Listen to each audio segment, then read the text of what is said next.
on the green and your arm was on the red, and you get into that position along with all the other silly ones. I'm not flexible enough, all of that, but that's a whole nother thing. This is one of the barriers we're going to get out of your way. So you're going to go through these videos. I'm going to show you all the foundational poses that you will see the most often in classes as well as in mine. So whether you practice with me or staring at the teacher, trying to figure out how they do that, others don't do that. Don't try to do a bird of paradise until you know what thread the needle is. Okay? Just saying. You can try. And we're going to just concentrate on little parts, and then you'll be able to put it all together. Alright? It's just going to be the foundational stuff. Later on, I'll probably have, trust me, I can't do them all yet. There's very few yoga instructors. So that's how this is going to work. So, get ready to push play. Alrighty, here we go. Warrior 2. You've passed the number 1 wide. Alright.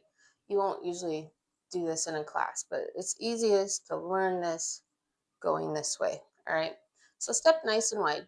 Your wrists are right over your ankles. You're always working towards your wrist over your ankle bones. Alright. So from there, what you're going to do, depending on which way you're going, we're going to go this way. Have your heel, in theory, should be headed a little and move out to where you're more of an L.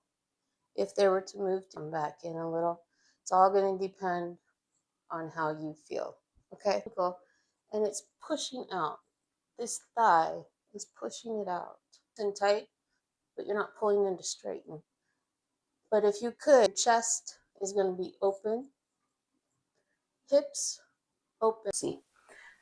So for fundamentals of tree pose, switch that weight onto the leg that's going to be your trunk of your tree. Is stacked, your spine is stacked, shoulders over hips, hips over knees, knees over ankles, all stacked.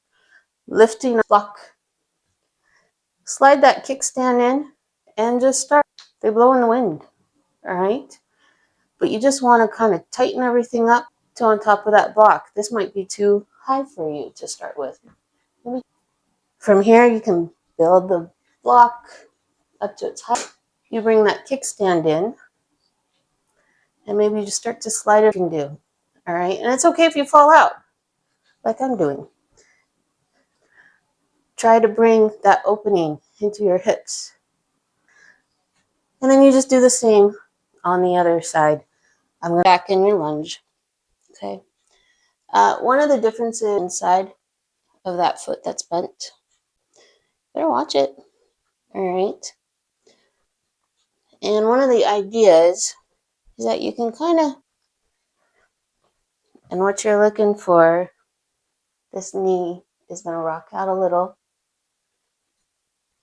And you're going to try, what you're looking for is to be able to try to maybe go down on your forearms, and maybe someday without the blocks.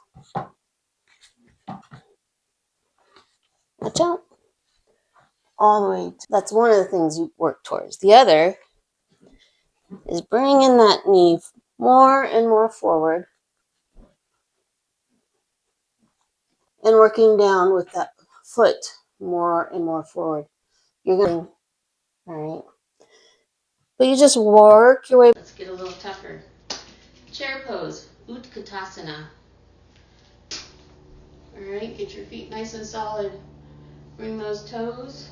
Make sure you're in neutral pelvis. Alright? Bring yourself in. Now, we are going to sit back. You might be in a high chair.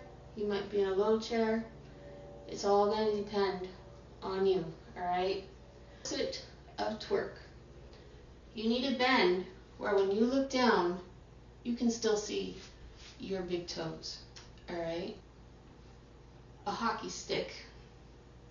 That's what comes to mind first. You can tell I'm a hockey mom. And it is completely straight from your head to your tailbone. You might be way out here. And that's okay as well. Bring it down. The hands at heart center.